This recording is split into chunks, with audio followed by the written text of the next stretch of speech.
welcome to Brevard News, your home for real news in Brevard County. My name is Kevin Jeffrey, your moderator. Be sure to like, share, and subscribe to our podcast. Our co-lady Delaney, the Republican nominee for County Commission seat District 1, and our guest, Christopher Childs. He is running for County Titusville City Council seat 2, and of course, Stel Bailey, the publisher of The Advocate's Voice Online. Our quote for the week, and this is from John F. Kennedy. Man, when you listen to people from the past, you find out that we have a bunch of crazy people running office today. Okay, that's my opinion. That's what John F. Kennedy says. We, the people, are the boss. And we will get the kind of political leadership, be it good or bad, that we demand and deserve. And that's a fact. And so it's up to you, the people, that these people who are running government, they are imposters. They are saying that they have the power. It's you. You have the power. They don't have the power. And you know what they're scared of? They're scared of you. If you ever wake up en masse and decide you don't want this nonsense anymore, the nonsense will stop. And they know it. And it's up to you, the people, and that makes a big difference. So on this week's episode in our podcast, we're going to talk about, boy, there was a change in BREC. The BREC members saw what was wrong with that proposal last week by Cindy Roberts and Rick Lacey. The Tobias files. John, we're still waiting on you. We'll talk about that in a second. The role of the firefighters in our county and their negotiations, and then upcoming events for this week. And so let's get after it. The BREC members, they tried to advance Cindy Roberts and Rick Lacey, a blatant attempt to slide Sarah Stokel into getting a endorsement from BREC, and just so happened that they had to speak before the BREC members, and that didn't go so well for Sarah. You were there, Chris. Tell us about it. I think most of the people there are not from Titusville. There's probably like 5-6 people in there. Titusville out of like almost 170, I think. And so I think that the people saw that and they made a decision not to endorse her and let the people up here in Titusville decide. What was interesting about it is that they tried to say that you were the one that weren't conservative, but when they heard Sarah's talk and some of the things she said she was for, they were aghast. Mask mandates. Yeah. She was for mask. And then, is it true that she says it is what it is? Okay, and then they were talking to her about other issues. So when you actually quiz her on these issues, you find out that she's being pushed by a bunch of bad people. And the people in BREC saw it and they were aghast. You know, this is almost like I said, I tell people, this is like Roadrunner. You ever watch that? and you know, and it's Wile E. Coyote. He keeps trying to stop Roadrunner, and every time it blows back up in his face. And it seems like this is what happened with BREC. They were trying to run an end game around the people. They did something that they didn't do in each one of those situations. And each of the other 2 endorsements that they voted on, which was not done with 60%, but nevertheless, and each one, the other 2 endorsements, they announced the numbers, which they didn't do with this Sarah Stokel and Chris situation. And they also allowed them to get by without having 60%. When it was announced to them that you have to have 60%, Sarah went down in flames. And so it's just an interesting thing that the people that are supporting her, who say that they're conservative, are supporting a candidate who believes in just some crazy stuff. And it's just, okay, it's making my blood pressure go up. Let's go on to something else. John Tobias. John, we're still waiting to hear from you. Call me, please. What's going on? We really would like to know. Maybe we are wrong about this situation. I hope that we're wrong, because you created a list of 200 plus people on TruthFinder. You did, John. And you investigated these people. For what reason? Can you come on and tell us? Why did you do this? The people want to know. Why did you do this? This is a serious thing, John. Come on and let us know that we're wrong. I would love for you to do that. Silence really will tell us a lot. Come on and let the people know, why did you get these 200 files via TruthFinder on people who spoke at the county commission, on people that probably seem to be people who spoke against you? And this also, John, with the fact that you use your staff to grade the government staff members to grade papers with Valencia College, which has you right now on probation. Also, John, you tried to pretend to be Tim Bobonic? Okay, this can't be true, John. And I'm not believing it's true. I want you to come on and talk to us about this so we'll know for ourselves and know that that's not the case. This would be crazy if it was. Coco, the Coco budget meeting. More craziness. Stel, Yeah. what happened at the Coco budget meeting? So there was one city of Cocoa resident, Kristen Lordy, that showed up to this budget meeting. And at this budget meeting, she had spent a great deal of time going through the budget and really learning about, what they were spending on the millage, and really concerned about how high the millage rate was. And so when she went there and went to speak, they had changed the process from previous years, which really threw her off. But even worse is how they treated her. The very few people come to these meetings, and so for them to berate her, for her to go up to the podium, and them to treat her like, Well, now you know why very few people go to the meetings. correct, right, Right. Nobody wants to be treated that way. right. Nobody wants to be treated that way. And she went up to that podium, and the way that they were dismissive, they didn't want to give her time. It was just like, hurry up and do your 3 minutes and get out. And this was Mayor Blake. Wow. Let's be specific. This was Mayor Blake. The way that he treats the public on a regular basis in that room is the reason why that room is empty on every meeting. But that's pretty much how they want it, though, right? Right. I mean, they want the people not to be around, so you berate them so that they won't be around. Right. And it's a catch-22 situation, isn't it? And the really upsetting piece about all this is that this resident was at every piece of the process. She was there in February when they had the workshops, and she has been to every budget meeting since then, and has done so much research and really got into the process and wanted to be informed and come with some real suggestions. It's not like she was simply complaining, oh, I don't want my taxes going up. She had specific things that she was bringing forward about the budget. And, that level of citizen engagement rarely happens. And so the fact that the mayor did not let the only person who showed up to just go through their speech that they had prepared for is, in my opinion, it's a crime. I mean, it is just so wrong that these elected officials treat the public this way. Well, and it's been a consistent thing, Chris, in our county, and we're seeing it even in Titusville, with Titusville refusing to approve the amendment that the citizens voted for. I mean, they treat the citizens with contempt. Council gets that. And so even if the city council is sitting there and they're taking it in, it doesn't seem like it. And then their actions don't. Well, some of them are eating food during the city council meeting. They're not paying any attention to what's going on, right?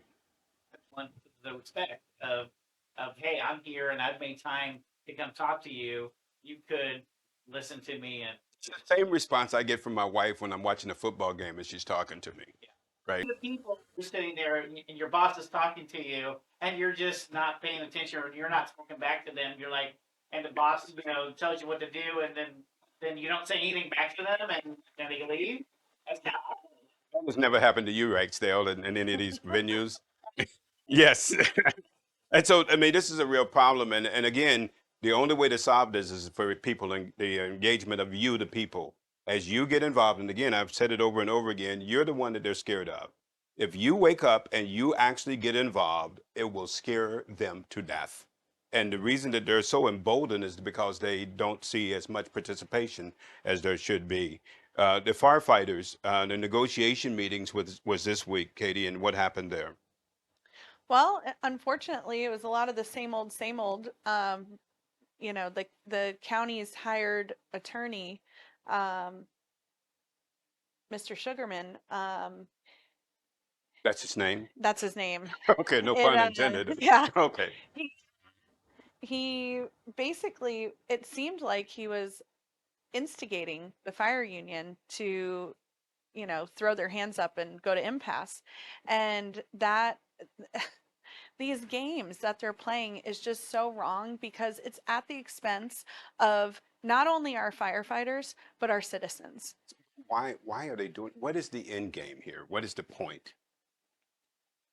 The point is to try to make the firefighters look bad and to pay them as little as possible. That's what this attorney is trying to do. I mean, he's hired by the county commission and the county manager, and so he's under their direction. But it's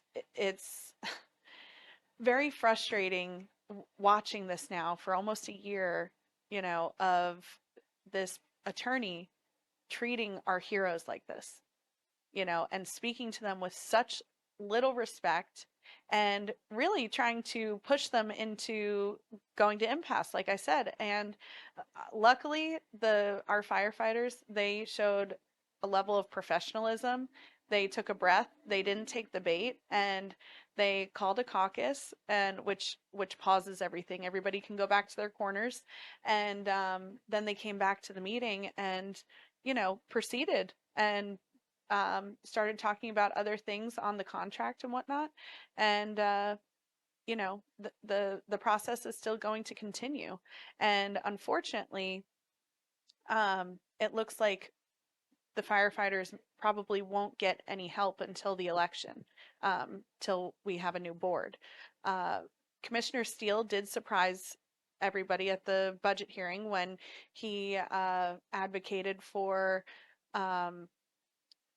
the fire assessment to get raised, but it may be too far into the process at this point. I mean, I appreciate that. I appreciate him listening and hearing us, but it's too late. We should have been having this discussion, in February. So what is the best possible outcome here? So you wait until the next after the election is over, and then look at negotiations starting up again, or how does that work? Well, the best possible thing that could go forward is on Tuesday when the county has their final budget hearing. They could make the decision to not pass the budget as it is and continue the process to find more money for, because let's be honest, there's always more money. They It's just a found, matter of where it's at, right? they found 5 million for Brightline. They found a $500,000 for to expand the Moore Center, the Justice Center. And don't tell us that there's not enough money for the people who literally save the lives of our citizens. That if someone there went into a medical emergency, they would have to rescue them. Exactly. And they would. Yeah, they would. I want people that are coming to my door if I have a heart attack to know what they're doing. Right. And I think those people should be well paid. Exactly. And so this is really interesting that you have this issue going on. The firefighters do a lot more than what you think. And as they go to a lot of the calls, and I was talking to some of the firefighters, the amount of things that they do, and we're going to cover some of those things, when they go to a home, you'd be surprised about. And so it's just an interesting thing that we're treating them in the way that we're treating them. Hopefully that goes better for them. And if I could say one more thing about that, if any firefighters are watching this right now, please know that we appreciate you. We appreciate everything that you do for our community. And I'm going to do my best to make sure that you guys are taken care of. And that goes for all of our public safety. The citizens can help. If you really want to help out and make sure that the firefighters are getting what they need, get in contact with Katie and let her know. You have her website. What is your website? It's Katie Delaney? KatieForBrevard.com. KatieForBrevard.com. I can get that out. Okay. Contact Katie and let her know that you're behind her and the firefighters, and so that we can get this out of the way. This is really ridiculous that they're playing these games. Upcoming events. And so we have these things coming up this week. We have the Brevard County final budget hearing, right, Stel, at 5:30 on Tuesday? And what is that about? It's going to be going over the final budget, and so you guys can actually find their budget online if you want to go through it. And we've had some advocates that are sifting through not only the county budget, but Coco's budget and Titusville's budget, and it's been quite eye-opening trying to figure out the different processes and how they post them on different websites and the information, just comparing what each city and the county does, because it's really helpful in finding who's doing it better than the other and how could these people do it better over here. And so on Tuesday is the budget hearing, and then there's a budget hearing for Titusville on Thursday. So what do you think is happening here? I mean, are the budgets padded? I think that there's things in it that aren't broken down to the point where you can see every pen and every piece of paper that's bought. So, I mean, for me, when I went through it, there's something called radios. I think it's RPM radios. I was telling you about this the other day, where I was going through the county budget and I was like, wow, there's a way for them. They should probably go back and take a look at that because they're spending a lot of money on that. And then another area that I saw that needed help at the Brevard County level was the grants. I believe they need a better grant um, area, a team of people writing grants, because a lot of the money comes from grants. And one of the things that I consistently saw through that budget when I was going through it was the grants, and the fact that we are not getting the grants that we should be getting, and we need to be advocating more for that kind of money coming through our county. Okay. And So, another thing, if I could add, I really believe that we need to look at our procurement process. We need to have more transparency on where are the bids, what bids came in, how did we decide which one to go with? And which is really important. right, because we- like who's getting these contracts? Correct. Why are we purchasing this radio over that radio? I think that needs to be more public, and we because this is a lot of money we're talking about, and we need to make sure that people feel comfortable that their money is being spent in the best way because of the state of how far gone our infrastructure is.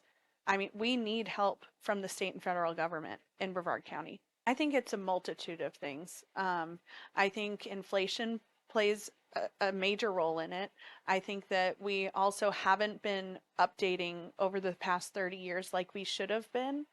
And now we're just in such a deep hole that we really need some serious help. But like Stel was talking about with the grants, the money's out there. We can go get it. We just need fighters, people who are focused on that, and that will go out and get those grant dollars. And there's a few people in the county who do a really great job of that. And so whatever we can do to help that team to either expand it or,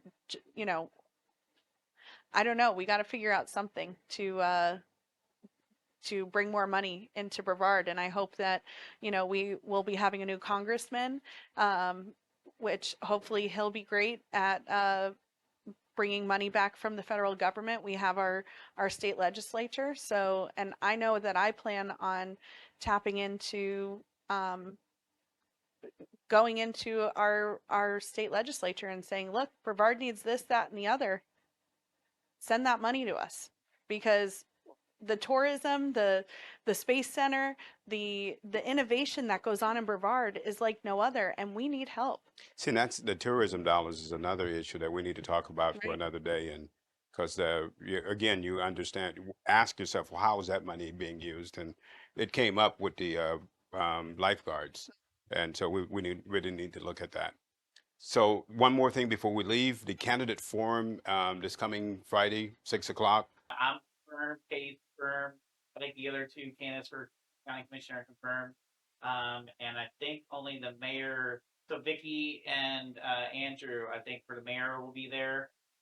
My opponent has not confirmed, and I think Megan Stoso is going to be there, but her opponent, that sounds like. So we won't have any empty seats, a couple of empty will seats be maybe. Okay. We'll see. So, hey, if you can get a chance to go out and meet the candidates and listen to their stance on the issues, it will be at the Titusville Mall at 6 p.m. on Friday, right? That's the old Miracle City Mall, The right? Sears Town Mall. Sears Town Mall. Yeah. Okay. All right. On the 27th at 6 o'clock. And that brings us to my 2 cents. The question as to whether the Titusville City Council should approve the Right to Clean Water amendment is nothing but pure subterfuge. Melissa Martin, a former U.S. Marine Corps judge advocate, said as much in a Florida Today article in June 8, 2023. Now, notice what Martin said. She said, regardless of the content of the referendum, empowering the city to strike down voter initiatives it finds inconvenient runs contrary to democratic ideas. She also said by forcing voters to fight costly legal battles to protect their rights could have a chilling effect on future petitions. She's right. I mean, you ask yourself the question, if they say that you made a mistake in passing this, what else will they say you made a mistake in? Now, the city is supposed to, now this is going back to her quote, the city is supposed to be the guardian of the process, not to oppose the will of the citizens from their seats. I agree with her. They make sure the process has integrity from start to finish. Now, if someone, and this is still quoting Martin, if someone were to bring an action against the city at that point, they could look into the merits of the case and law and define accordingly. But to oppose the referendum, listen to what she says, to oppose the referendum like this is unprecedented. When I looked for similar cases in case law, I couldn't find any. You know what this is consummate to? The hubris of the people running Titusville. And they look down on the people with contempt, that they believe that they are the law, and they're placing themselves in the place of the law.